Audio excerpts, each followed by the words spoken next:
Unsure of your dream? Study abroad destination? Clear your doubts. Videsh Consult. Call 9676502888. Namaste, welcome to iDream Talking Point with Kavita.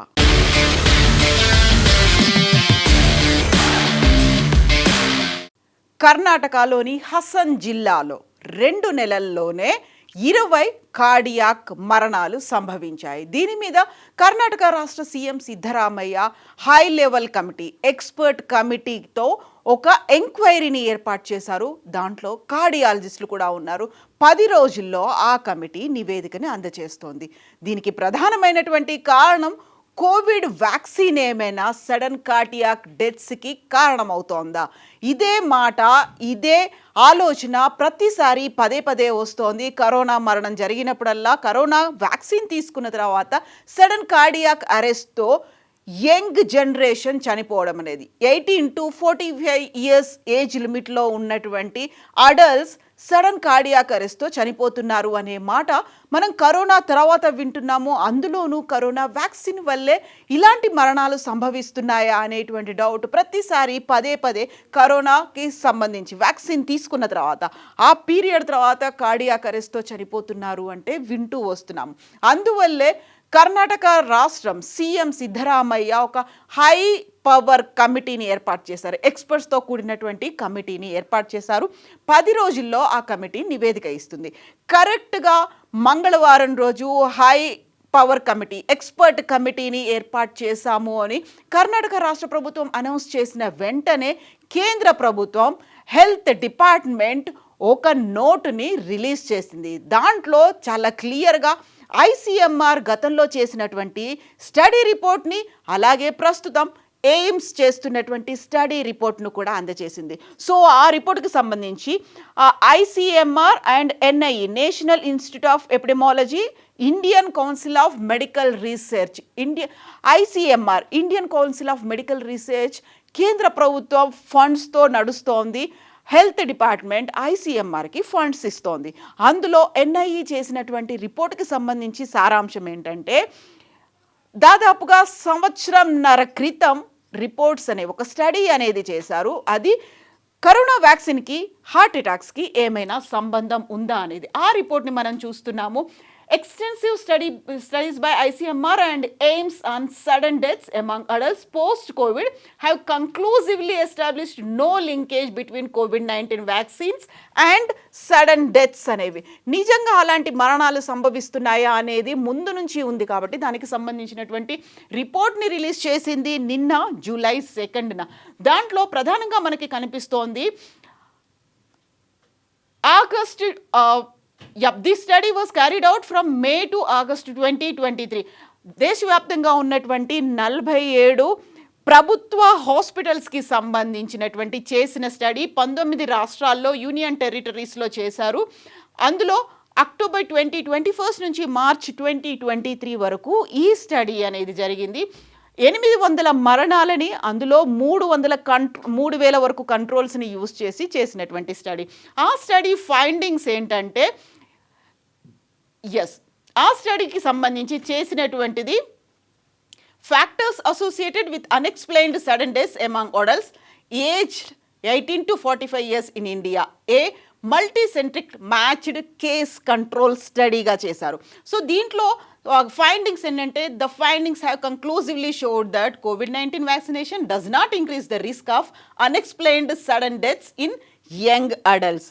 ఇది ICMR NIE చేసినటువంటి, national centre for disease control చేసినటువంటి ఈ study రిపోర్ట్కి సంబంధించి NIE director and scientist doctor Manoj కూడా తన వివరాలను వెల్లడించారు. యాక్చువల్గా ఇప్పుడు కర్ణాటక ప్రభుత్వం ఏర్పాటు చేసినటువంటి ఎక్స్పర్ట్ కమిటీ తర్వాత వచ్చినటువంటి రిపోర్ట్, ఇది బయట పెట్టినటువంటి రిపోర్ట్ కాబట్టి దానికి దీనికి లింక్ లేదు. బట్ ఇప్పుడు హై లెవెల్ కమిటీ ఒకటి ఏర్పాటు చేస్తారు కాబట్టి we will wait for the result. అక్కడ ఏమవుతుంది, ఆ స్టడీకి సంబంధించి ఎక్స్పర్ట్ కమిటీ ఏం రిపోర్ట్ ఇస్తుంది అనేది మేమైతే చూస్తున్నాము.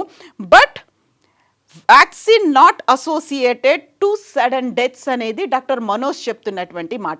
ఇక నెక్స్ట్ జరిగినటువంటి ఇంకొక స్టడీ ఎయిమ్స్ ప్రస్తుతం చేస్తుంది. All India institute of medical sciences Delhi ఈ స్టడీని చేస్తోంది. ప్రస్తుతం ఆ స్టడీ అనేది కంటిన్యూ అవుతోంది. ఇంకా ఫైండింగ్స్ అనేవి ఫైనల్ స్టేజ్ ఒక కంక్లూషన్‌కి రాలేదు. ఒక రిజల్ట్‌ని అనౌన్స్ చేయకపోయినప్పటికీ ఎయిమ్స్ చేస్తున్నటువంటి second study establishing the cause in sudden unexplained deaths in young. So young అంటే 18-45 ఇయర్స్ అనేది పెట్టుకున్నారు. ఇప్పుడు కర్ణాటక ప్రభుత్వం ఏర్పాటు చేసినటువంటి ఎక్స్‌పర్ట్ కమిటీ తర్వాత ఐసీఎంఆర్ ఎన్సీడీసీ సర్వే రిజల్ట్ని ఇప్పుడు అనౌన్స్ చేశారు. ఆ తర్వాత ఎయిమ్స్ అనేది ఇప్పటికీ అవుతుంది. The final results will be shared once the study is complete. ఇప్పటికీ కూడా స్టడీ కంప్లీట్ అవ్వకపోయినప్పటికీ దానికి సంబంధించినటువంటి రిజల్ట్స్ ఏంటంటే together these two studies offer A more comprehensive understanding of sudden unexplained deaths in adults in India. So NCDC and ICMR చేసింది 1.5 year back study. దానికి ఇప్పుడు AIIMS చేస్తున్నటువంటి స్టడీలో కూడా రిజల్ట్ అనేది పెద్దగా తేడా లేదు. అంటే కరోనా వ్యాక్సిన్కి సడన్ కార్డియాక్ అరెస్టులతో జరుగుతున్నటువంటి డెత్స్కి లింక్ అనేది లేదు. దానికి సంబంధించి చెప్తున్నటువంటి రీజన్స్ కూడా చాలా డిఫరెంట్గా కనిపిస్తున్నాయి. సో ఇప్పుడు మనం ఐసీఎంఆర్ అండ్ ఎయిమ్స్ స్టడీస్కి సంబంధించి చూస్తే కంక్లూషన్స్ అనేవి vaccination does not appear to increase the risk whereas the role of underlying health issues genetic predispositions ఇవన్నీ ఉన్నాయి. జెనెటికల్గా వాళ్ళకి ముందు నుంచి లక్షణాలు ఉండొచ్చు, లేకపోతే వాళ్ళ ఫ్యామిలీలో ఆ హిస్టరీ ఉండొచ్చు, లేకపోతే జెనెటిక్ మ్యుటేషన్స్ అయ్యి ఉండవచ్చు, లేకపోతే కరోనా గతంలో చాలా సీరియస్ స్టేజ్కి వచ్చిన తర్వాత వచ్చేటువంటి అదర్ ఇష్యూస్ అయి ఉండొచ్చు, లేకపోతే లైఫ్ స్టైల్ డిజార్డర్స్ అయి ఉండొచ్చు, వాళ్ళు ఆల్కహాల్ కూడా తీసుకుంటూ ఉండొచ్చు అనేటువంటి ఒక ఫైండింగ్స్ని ఇచ్చారు. అండ్ మోర్ ఓవర్ ఇక్కడ ఇంట్రెస్టింగ్గా కనిపిస్తోంది, సడన్ డెత్స్ జరగకుండా చూసేటువంటి ఒక ప్రొటెక్షన్ని కోవిడ్ వ్యాక్సిన్ ఇస్తుంది. అంటే కార్డియాక్ అరెస్టులతో పోకుండా చూసేటువంటి కెపాసిటీ అనేది కోవిడ్ వ్యాక్సిన్ ఇస్తుంది అనేది ఈ డీటెయిల్డ్ సర్వే స్టడీ రిపోర్ట్ని బట్టి వస్తుంది. బట్ ఇక్కడే మళ్ళీ కంప్లీట్గా ఒక ఫైనల్ రిజల్ట్ అనేది రాలేదు. The final result will be shared once the study is complete. ఇక్కడే అసలైనటువంటి 2 క్వశ్చన్స్ కనిపిస్తున్నాయి. అది కూడా 1.5 year back ICMR and NCDC చేసినటువంటి సర్వే రిజల్ట్ని ఇప్పటిదాకా ఐసీఎంఆర్ కానీ ఎన్సీడీసీ కానీ ఈవెన్ హెల్త్ డిపార్ట్మెంట్ కానీ తన డొమైన్లో ఎందుకు పెట్టలేదు, ఎందుకని వెబ్సైట్లో దాన్ని ఇంకా ప్రచురించలేదు, పబ్లిక్ దాన్ని యాక్సెస్ చేసుకునేట్టుగా ఎందుకని పెట్టలేదు అని.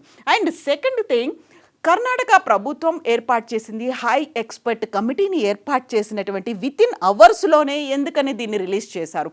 ఒకటి యాక్చువల్గా 1.5 year బ్యాక్ జరిగినటువంటి స్టడీ రిజల్ట్స్ ఇప్పటికీ బయట పెట్టకపోవడం, రెండోది ఎయిమ్స్ చేస్తున్నటువంటి స్టడీ రిజల్ట్స్ కూడా కంప్లీట్ అవ్వకముందే ఒక కంక్లూజన్కి రావడం ఇక్కడే అనుమానాలకి తావిస్తోంది. ఎందుకని జాప్యం జరిగింది. యాక్చువల్గా ఈ స్టడీ కూడా జరిగింది, గతంలో జరిగింది కూడా అక్టోబర్ 2021 నుంచి మార్చి 2023 వరకు జరిగినటువంటి ఆ రిపోర్ట్ ఇప్పటికీ 1.5 year గడిచిన తర్వాత కూడా పబ్లిక్ డొమైన్లో ఎందుకు లేదు అనేది.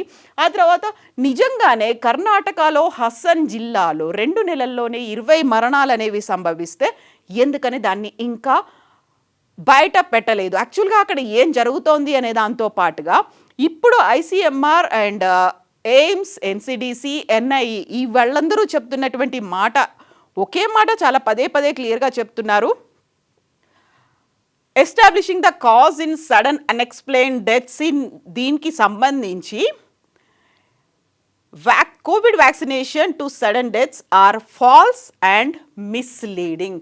ఫాల్స్ అండ్ మిస్లీడింగ్గా ఉన్నాయి. బట్ ఎందుకని ఇలాంటి మరణాలు సంభవిస్తున్నాయి? కేవలం హసన్ జిల్లాకి సంబంధించి చూసుకుంటే 2 నెలల్లోనే 20 మరణాలు, అది కూడా 18 నుంచి 45 ఏళ్లలోపు ఒక యంగ్ ఏజ్లోనే రావడం, చనిపోవడం అనేది సో అలార్మింగ్ సిచ్యువేషన్ ఉంది అని కర్ణాటక ప్రభుత్వం చెప్తోంది. దానికి కోవిడ్ రిలేటెడ్గా ఏమన్నా ఉన్నాయని ముందు నుంచి కార్డియాలజిస్టులు కావచ్చు, అదర్ సీనియర్ డాక్టర్లు కూడా కోవిడ్ తర్వాత ఇలాంటి సడన్ డెత్స్ పెరిగాయని, అందరికీ ఆ వ్యాక్సిన్ సూట్ అవ్వలేదు అనడంతో పాటుగా వాళ్ళలో ఇమ్యూనిటీ అనేది ఏమైనా తగ్గిందా, దాంతో పాటుగా సడన్ అరెస్టులు జరగడం, బ్లాకేజెస్ ఏమైనా ఉన్నాయా, వీటన్నిటికీ సంబంధించి బోల్డని అనుమానాల్ని, డిఫరెంట్ ఒపీనియన్స్ని వ్యక్తం చేస్తూ వచ్చారు సీనియర్ డాక్టర్లు, కార్డియాలజిస్టులు. బట్ ఇప్పుడు మాత్రం ఎయిమ్స్ అండ్ ఐసీఎంఆర్ చేసినటువంటి స్టడీ రిపోర్ట్స్ మాత్రం చాలా క్లియర్గా అదే మాట చెప్తూ వస్తున్నారు. బట్ ఏం జరగబోతోంది? ఈ government of India remains committed to evidence based public health research to protect the well being of citizens.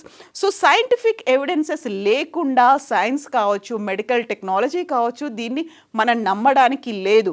యాక్చువల్గా ప్రతిదానికి సైన్స్ ఎవిడెన్స్ అనేది ఉండాలి. బట్ సైన్స్ ఎవిడెన్స్ అది చూపించట్లేదు అని ICMR and AIIMS, NCDC, NIE ఇవన్నీ కూడా చెప్తున్నప్పుడు ఈ కాజ్, ఆ లింకేజ్ అనేది ఏం జరిగింది? దీనికి సంబంధించి $1 మిలియన్ క్వశ్చన్గా ఉంది.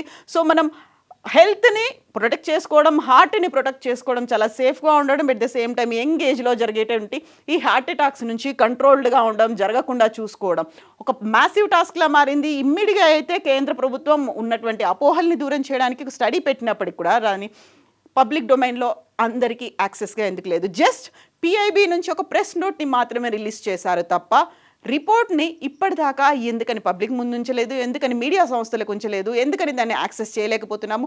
జస్ట్ ఏ పీరియడ్లో ఎక్కడెక్కడ, ఏ రాష్ట్రాల్లో, ఏ యూనియన్ టెరిటరీస్లో ఎంతమంది శాంపిల్స్ తీసుకున్నారు, ఎంతమంది మరణాలకు సంబంధించి కంప్లీట్ ఫ్యామిలీ హిస్టరీ అంతా స్టడీ చేశారా, లేకపోతే దానికి సంబంధించి ఒక మోడల్ అనేది ఉంటుంది, స్టడీకి సంబంధించినటువంటి మోడల్ అనేది ఉంటుంది, ఏ మోడల్లో ఆ స్టడీ చేశారు, వీటన్నిటికి సంబంధించి అయితే వివరాలు రాలేదు. బట్ 10 రోజుల్లో హై పవర్ కమిటీ అనేది, ఎక్స్పర్ట్ కమిటీ అనేది కర్ణాటక హసన్ జిల్లాకి సంబంధించి ఒక రిపోర్ట్ని ఇవ్వబోతోంది. ఆ రిపోర్ట్లో ఏం చెప్పబోతున్నారు?